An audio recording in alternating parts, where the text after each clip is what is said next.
السلام علیکم ورحمۃ اللہ وبرکاتہ۔ دوستو، health tips Urdu by doctor Arshad کی جانب سے ایک مرتبہ پھر آپ کی خدمت میں حاضر ہیں۔ اللہ تعالیٰ کی ذات سے امید ہے کہ آپ جہاں کہیں بھی ہوں، اللہ تعالیٰ آپ کے جان مال میں عزت آبرو میں اللہ برکت عطا فرمائے۔ اپنے موضوع کی طرف آنے سے پہلے ایک چھوٹی سی بات آپ کے ساتھ شیئر کرنا چاہتا ہوں۔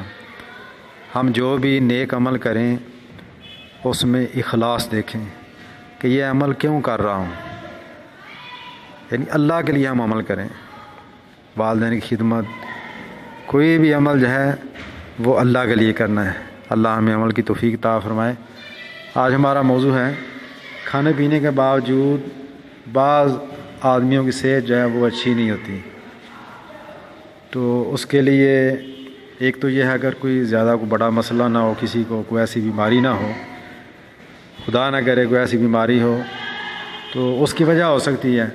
لیکن بظاہر اگر آدمی تندرست نظر آتا ہے اور کھایا پیا اس کو لگتا نہیں، ہضم نہیں ہوتا، یا ہضم ہوتا ہے غذا جزوِ بدن نہیں ہوتی، صحت جو ہے وہ دن بدن کمزور ہو رہی ہے، تو اس کے لیے ہومیوپیتھک میں بہت اچھی دوائیاں ہیں۔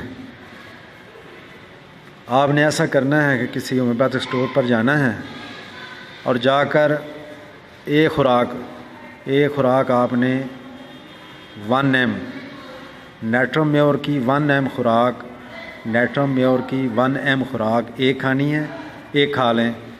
10 دن کے لیے خوراک کافی ہے۔ اس کے بعد آپ ایسڈ فاس کیو طاقت، الفا کیو طاقت، یہ دونوں کے آپ نے 10 قطرے ملانے ہیں آدھے گلاس پانی میں، اور دن میں 3 مرتبہ آپ نے استعمال کرنی ہے کھانے کے بعد، ایسڈ فاس اور الفا۔ انشاءاللہ ایک ہفتے 10-15 دن کے بعد آپ دیکھیں گے کہ آپ کی صحت میں نمایاں واضح فرق ہوگا۔ پلیز ہمارا چینل سبسکرائب کریں، لائک کریں، کمنٹس کریں۔